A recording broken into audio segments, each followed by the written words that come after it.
Hey everyone, welcome to day today. So जो Zelensky पिछले 3 साल से वार लड़ रहे थे और हार मानने को तैयार नहीं थे, वो फाइनली ट्रम्प्स के मीडिएशन के बाद में टेबल पे आने के लिए तैयार हो गए और अपना बहुत सारा एरिया भी कहीं ना कहीं देने के लिए तैयार हो गए। Let us understand this in this video. So आप देख सकते हैं काफ़ी जितने भी प्रिंट मीडिया है इसको कवर कर रहे हैं कि Zelensky appears to accept Trump's terms to end the war, कि अब जो है वो वार को जो है वो ख़त्म करना चाहते हैं। अब जो अभी तक अड़े हुए थे अचानक से वो मान क्यों गए? तो जो मेजर दो दो अभी तक जो इंडिकेशन ट्रम्प ने दिया है कि क्या कंडीशंस के ऊपर जो है मानने के लिए तैयार हो सकता है रसिया, यहाँ पे पुतिन क्या कंडीशन पे हो सकता है। सबसे पहला है क्रीमिया। तो क्रीमिया के बारे में बता दूं, क्रीमिया जो था वो यूएसएसआर का पार्ट था। यूएसएसआर में टोटल 15 कंट्रीज़ थे, ये आप यहाँ पे उनका नाम देख सकते हो। ये सारे कंट्री जो थे वो यूएसएसआर के पार्ट हुआ करते थे। वो एक जॉइंट एक यूनियन की तरह था, एक फेडरेशन था उस समय, आप ऐसा मान सकते हो।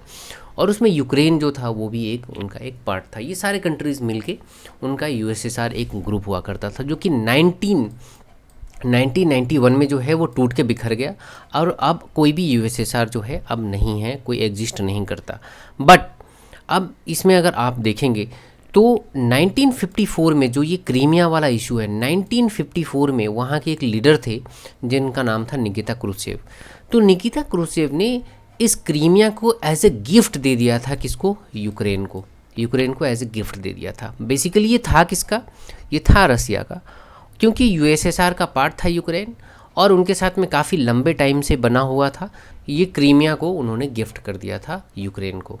नाउ जब 1991 में जब यूक्रेन अलग हो गया तो बाय डिफ़ॉल्ट क्रीमिया जो है वो चला गया यूक्रेन के साथ में। बट 2014 में जब पुतिन आया, पुतिन काफ़ी दिन से वहाँ के प्रेसिडेंट थे। पुतिन ने बोला कि नो बॉस, ये क्रीमिया जो है ना ये आपको बिलोंग नहीं करता, ये हमने आपको गिफ्ट दिया था, अब आप अलग हो गए तो ये क्रीमिया जो है वो आपके साथ में नहीं जाएगा, अब क्रीमिया हमारे पास में रहेगा। उन्होंने एक मिलिट्री ऑपरेशन किया नॉर्मल सा और क्रीमिया को कब्जा कर लिया।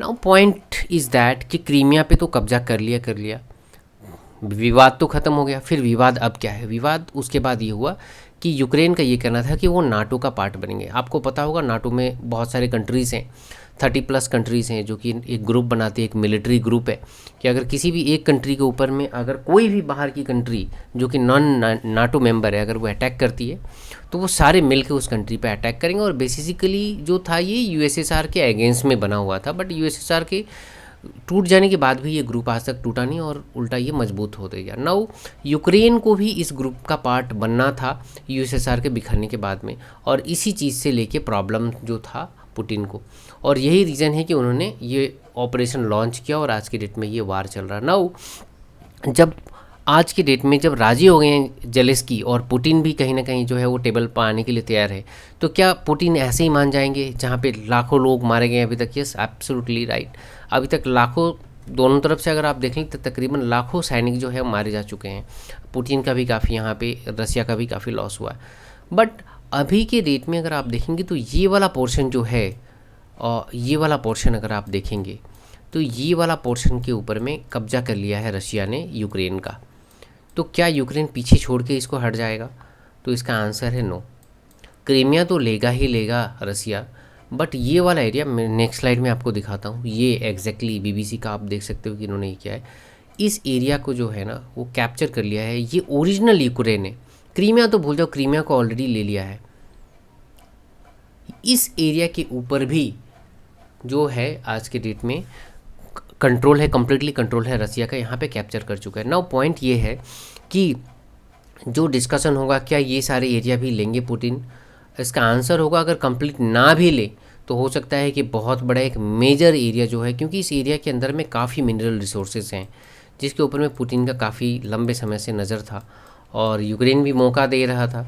तो कहाँ चूकने वाले हैं अपने पुतिन भाई साहब? तो फाइनली ये वाला एरिया भी आपको दिखेगा कि पुतिन जो है वो लेंगे। और अब आप देखेंगे कि दोनों कंट्री के जो लीडर्स हैं वो टेबल पे बैठेंगे और डिस्कशन करेंगे, पुतिन एंड जेलेंस्की, और मीडिएट करता हुआ आपको यहाँ पे ट्रम्प दिखाई पड़ेंगे। और हो सकता है कि आने वाले कुछ महीनों में जो है वो सीज़ फायर हो जाए और ये वार हमेशा के लिए बंद हो जाए ना। पॉइंट ये है कि यूक्रेन क्यों राज़ी हो गया?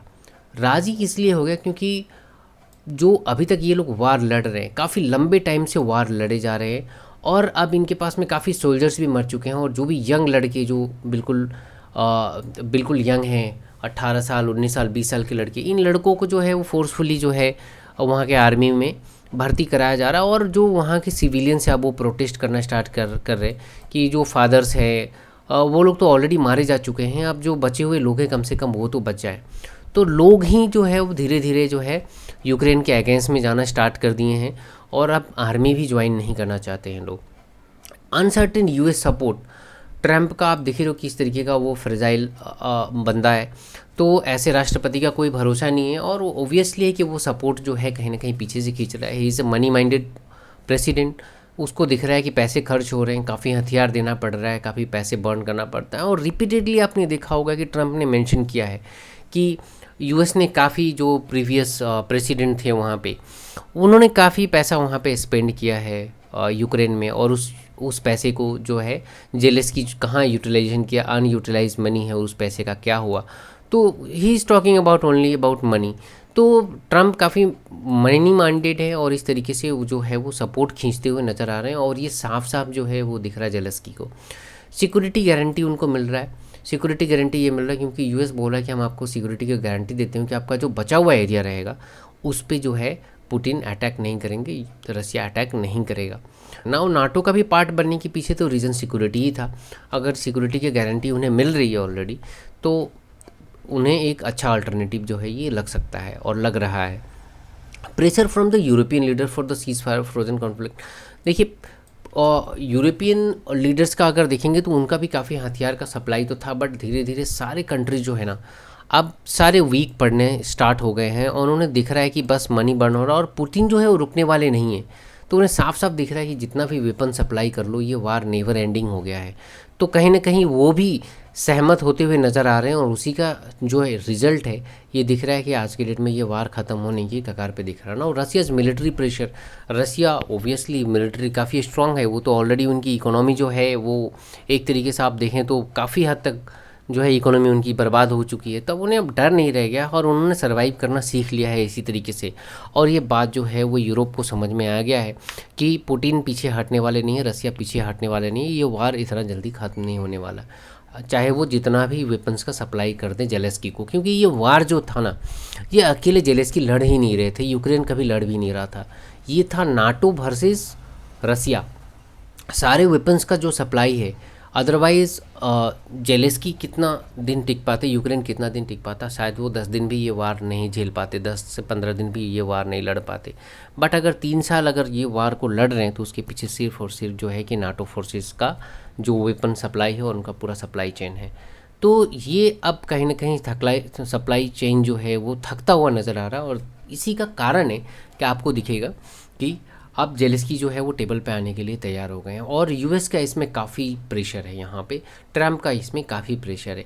नाउ ट्रंप यहाँ पे इतना एक्टिवली क्यों आ रहे हैं, तो उन्हें सबसे पहले तो है कि नोबेल शांति पुरस्कार उन्हें चाहिए, स्पेशली ट्रंप को चाहिए उन्हें। देन पॉलिटिकल यहाँ पे जो है ना काफ़ी उनको सपोर्ट मिलने वाला, आपको पता है क्योंकि ट्रंप जो है काफ़ी लालची किस्म के इंसान है, तो उनको अपना यहाँ पे अगर ये ट्रंप जो है इसको वार को रुकवाने में सक्सेसफुली अगर इसको रुकवा देते हैं तो इसको काफ़ी जो है अपने पॉलिटिक्स में वो इस्तेमाल करेंगे, उनके पार्टी के लिए अच्छा होने वाला है। सो लेट अस सी कि ट्रंप, जेलेस्की एंड पुतिन कब टेबल पर बैठते हैं और कब डिस्कशन होता। बहुत जल्द आपको ये देखने को मिलेगा कि एक मीटिंग होता हुआ आपको दिखेगा, बायलैटरल मीटिंग या ट्राइलैटरल मीटिंग होता हुआ आपको दिखेगा, और आपको ये वार जो कि बहुत दिनों से चलता आ रहा है ये ख़त्म होता हुआ आपको दिखेगा। इस मैटर में कुछ भी अगर अपडेट आता है तो मैं आपके लिए वीडियो बनाऊंगा। आई होप कि ये वीडियो आपको पसंद आया। अगर वीडियो पसंद आया प्लीज़ सब्सक्राइब करें, लाइक करें और शेयर करें। Thank you very much.